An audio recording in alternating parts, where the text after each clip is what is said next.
역병, 에볼라, 에이즈, 탄자병, 콜레라, 결핵, 소아마비. 지금 지구촌 곳곳엔 과거에 유행했던 전염병이 되살아나고 있다. 또 전혀 새로운 전염병도 출현하고 있다. 바이러스에 의해 감염되는 전염병은 국경에 상관없이 세계로 퍼져나간다. 국제적 협력의 부족으로 전염병 대응에 어려움을 겪는 가운데 최근 계속 전개되고 있는 소아마비 퇴치 운동은 전 세계에서 큰 성과를 보이고 있다. 이미 개발도상국 20억 인구가 소아마비 예방접종을 받았으며 그 중에서도 활발한 활동이 벌어지는 나라가 바로 인도다. 의료팀이 5세 미만 어린이에게 소아마비 예방접종을 시행하고 있다.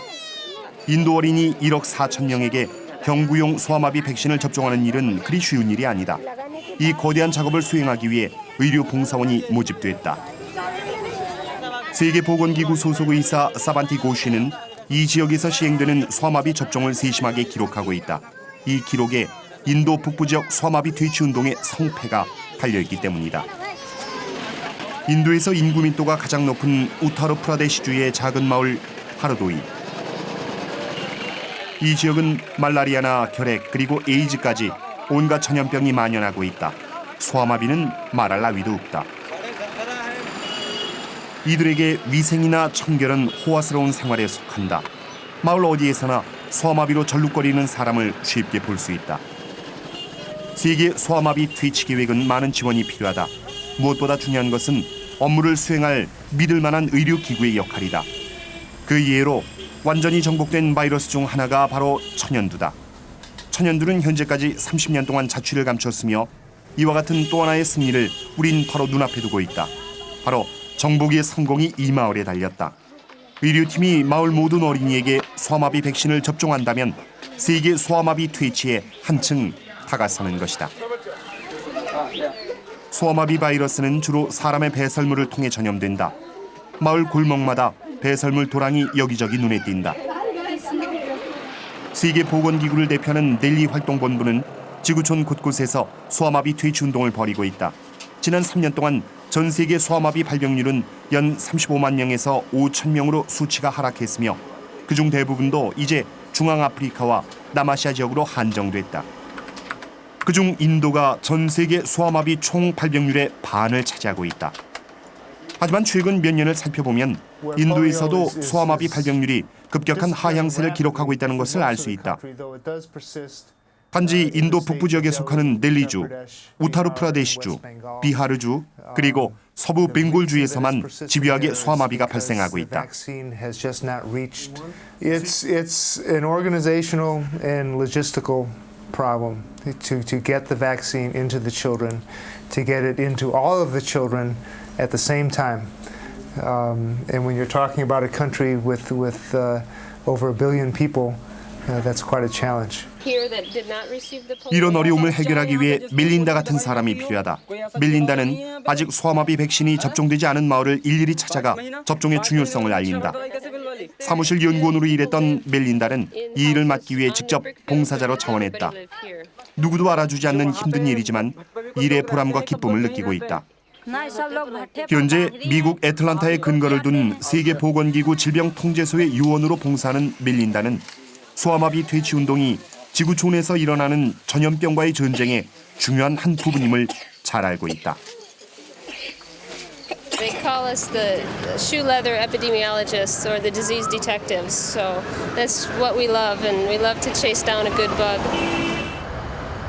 미국 조지아주 애틀란타에 있는 질병통제소. 신다타 마한티는 몇 시간 동안 꼼짝하지 않고 작업에 몰두하고 있다. 휴식 시간도 간식 시간도 허용되지 않는다. 심지어 화장실도 가지 않는다. 감염 위험도가 제일 높은 에볼라 바이러스를 다루는 그의 작업은 연구소 안에서도 가장 위험한 업무에 속한다. 보호복 착용만이 무서운 에볼라 바이러스로부터 자신을 보호하는 유일한 방법이다. If you go in there, are you scared a little bit, or is it that, for the purpose of actually finding that rascal and trying to prevent other things from happening in the future? Yeah, I think that's a tough question to answer. I think we are always aware of the risk of working with such dangerous viruses, and we know that there is very little margin of error. So if you get an exposure, it's almost fatal, almost certainly fatal. But In reality, when you're actually working in there, as you said, you're concentrating so hard on the task at hand that you often forget the minute-to-minute danger. 질병통제소 애틀란타 본부는 현재 연구관 건물을 증축하고 있다. 이 연구관은 전 세계에서 10곳도 채 안 되는 첨단 시설을 갖출 예정이다. 앞으로 예상되는 전염병과의 전쟁에 대비하기 위해 질병통제소는 새로운 연구에 도입했다. 미국 정부를 대신하여 지난 몇 년 동안 전 세계 70명의 과학자들이 모여 바이러스와 박테리아를 추적하고 있다. 의료진 부대는 의심스러운 질병이 발생한 지역에 즉각 출동한다. 최첨단 기술을 갖춘 연구소와는 달리 이들이 무장한 것은 오직 질병에 대한 전문적 지식과 추리력뿐이다. 그것만으로 위험에 빠진 사람을 적으로부터 구해낸다. 이렇게 훈련된 세계적 과학자들도 큰 어려움에 부딪힐 때가 있다. 점점 빨라지는 21세기 세계화로 질병은 이제 대륙에서 대륙으로 전파되며 병균도 강한 면역성을 지니고 있기 때문이다. 미국 상공에서 지역 공무원과 질병통제소 연구원들이 한 팀을 이루어 살인 바이러스를 옮기는 모기를 박멸하기 위해 헬리콥터를 이용해 살충제를 뿌리고 있는 모습이다. 그리 오래지 않은 과거에 알 수 없는 바이러스의 출현으로 미국 동부 해안가에서 62명이 뇌척 수막염에 걸렸고 그중에 7명이 사망한 일이 있었다. 감염 사태는 미국 남부에서부터 시작됐다. 그때까지만 해도 아프리카에서만 발생하는 것으로 알려졌던 웨스트 나일 바이러스가 이 사건의 주범이었다. 질병통제소의 요원들은 전염병 형사로서의 전문적 지식뿐 아니라 융통성도 필요하다. 종종 특이한 유기체가 발생 원인이 되기 때문에 그에 따른 순간적 판단력도 필요하다. 과학자 아이나드 카이저의 얘기를 들어보자. The most fascinating part is that our suitcases are permanently packed. We're ready to go at any time to launch an investigation into infectious diseases, or in the case of my department, Environment and Health, pesticide poisoning. All over the world, not just here in the US, we direct the investigations on the spot and sometimes carry them out ourselves. 바이러스를 쫓는 업무는 쉬운 일이 아니다. 적은 눈에 보이지도 않으며 이들 또한 감염 위험에 노출되기 때문이다. 질병통제소 샌프란시스코 지사에서 근무하는 그웬들린 하머는 캘리포니아주의 전염병 조사 업무를 맡고 있다. The job of an EIS officer starts with a phone call, and you never know when that phone call is going to come. Kind of hope it won't happen on a weekend, but sometimes it does. And the first thing you know is there's people who are sick and they're ill with something. And sometimes we have an inkling because we've been around a while. We know a lot about bacteria, what it does, what makes people ill. Clinical histories, sometimes we'll have a good idea going in what they are ill with. The big question is what caused their illness. 그녀는 캘리포니아의 주도 세크라멘토에서 발생한 살모넬라균의 조사를 맡은 적이 있다. 그 당시 지역 주민 70명 이상이 살모넬라균에 감염됐다. 환자의 세포에서 채취한 살모넬라 병원균은 새로운 변종이었다. 이 균에 감염된 사람은 높은 발열과 함께 구토, 설사, 그리고 심한 경우 목숨을 잃기도 했다. 병균이 어떻게 발생하게 됐는지 원인을 밝히기 위해 그웬들린 같은 질병통제소 요원이 파견된다. 그녀는 현장에 도착하기 위해 가장 필요한 장비가 지도라고 말한다. 살모넬라균이 출현하는 곳은 거의 대부분 도시를 빠져나가는 고속도로변, 즉 간이 음식점이 들어선 곳에서 발생하는 경우가 많다.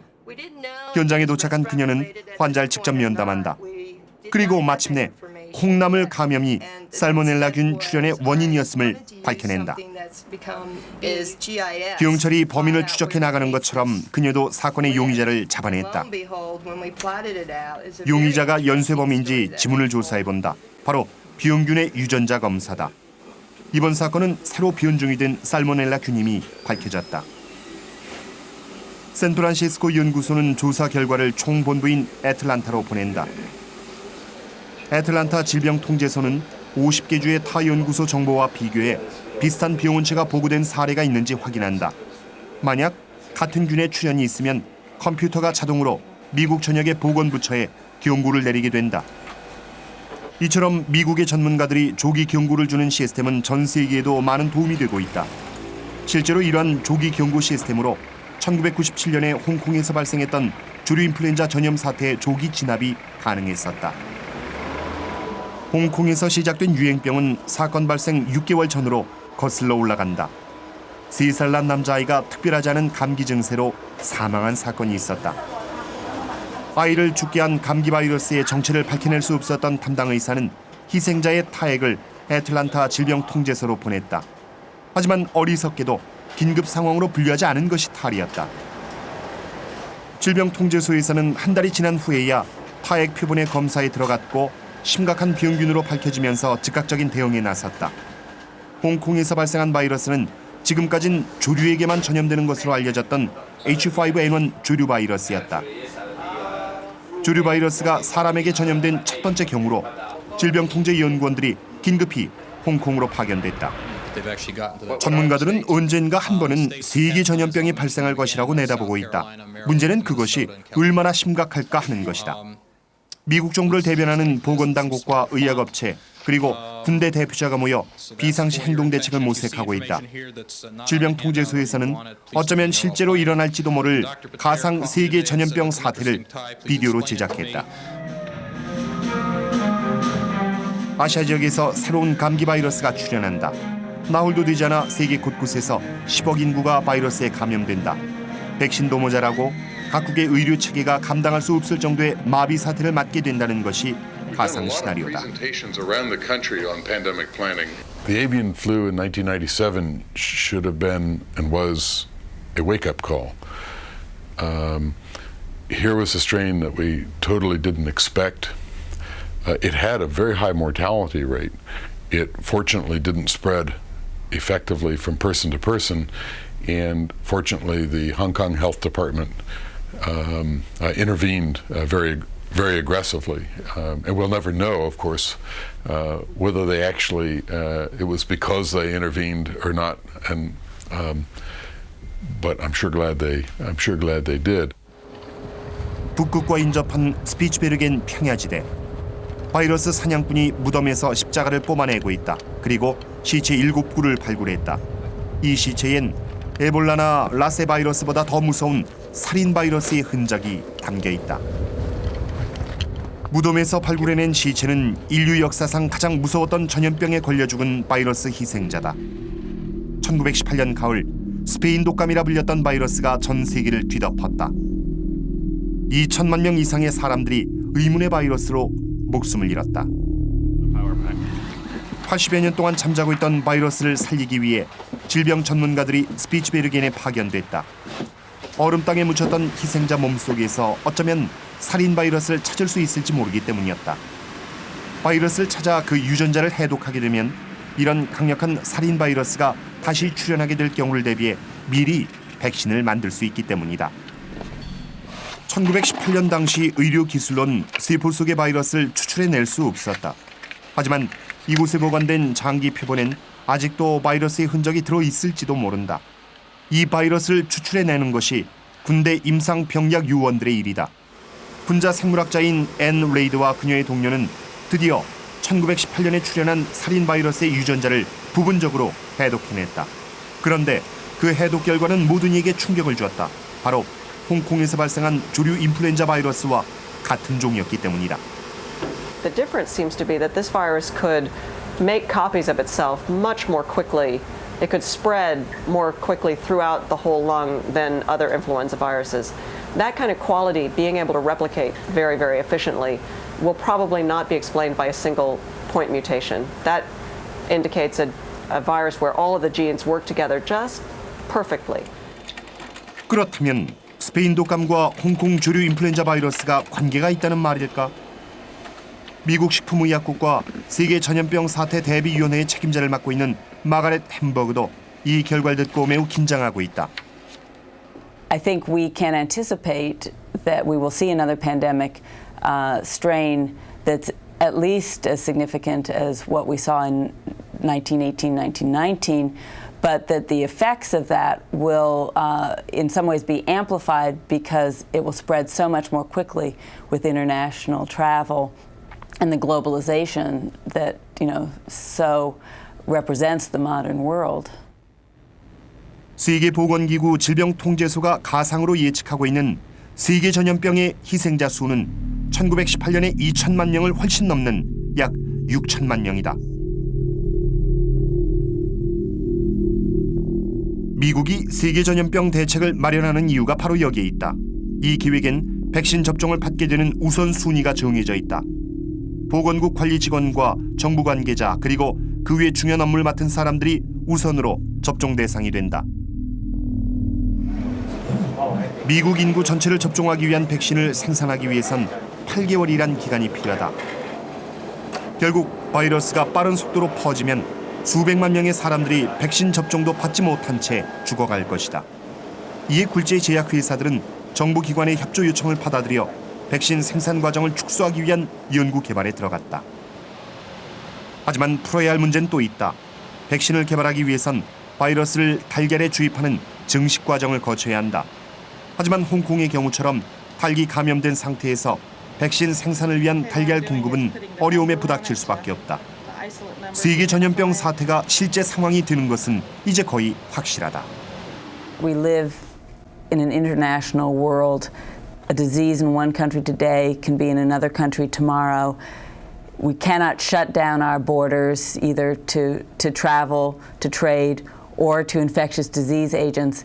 And so if we, even in the most selfish way, want to only protect our own nation's health and well-being, we need to invest in global disease control. 바이러스 사냥꾼이 인도에서 활동하는 이유가 여기에 있다. 의료팀은 오늘도 하루 6시간을 달려 교외 지역을 찾아 나섰다. 비포장 도로가 이들을 더욱 지체시킨다.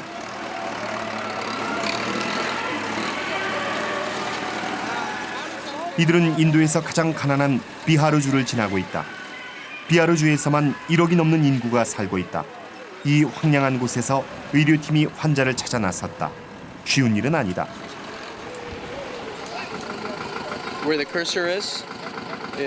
네팔에 인접한 국경 근처에서 애틀란타 질병통제소 소속의 쿠마 나루스와미가 자신의 위치를 확인하고 있다. 하지만 GPS와 지도는 거의 무용지물이나 마찬가지다. 비하르주에 흩어져 있는 10,000개가 넘는 마을은 지도에도 나와 있지 않기 때문이다. 결국 지역 안내원에 의존해 환자를 찾아 나서기로 했다. 새로운 소아마비 환자를 보고받으면 항상 그랬듯이 현장 조사에 들어간다. 그리고 환자의 표본 세포를 채취하고 마을 어린이에게 백신을 접종한다. 이번에 발생한 소아마비 환자는 18개월 된 여자아이다. 사카 박사가 아이의 팔과 다리를 검사하고 있다. 이 여아의 부모 역시 미미한 마비 증세를 경험했다. 소아마비 증상을 보인 환자는 마을에서 이 아이가 처음이 아니다. 작년에도 6명의 환자가 같은 마을에서 발생했다. 보고 체계가 잘 이루어지고 발병 환자의 확인이 제대로 이루어져야 세계보건기구에서도 소아마비 상황이 어느 정도인지 예측할 수 있다.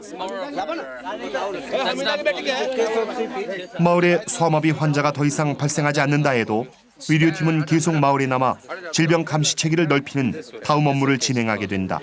즉, 홍역과 같은 다른 질병이 나타나거나 전혀 새로운 바이러스나 박테리아가 나타났을 때 조기 발견을 하는 것이 중요하기 때문이다. 수십억의 인구가 밀집한 지역에서 눈에 보이지 않는 바이러스와 대결한다는 것은 끝이 보이지 않는 싸움이다. 하지만 이들이 벌이는 싸움은 세계와 물결 속에 21세기 인류가 직면한 전염병과의 전쟁의 성패를 결정하는 가장 중요한 작업임은 분명하다.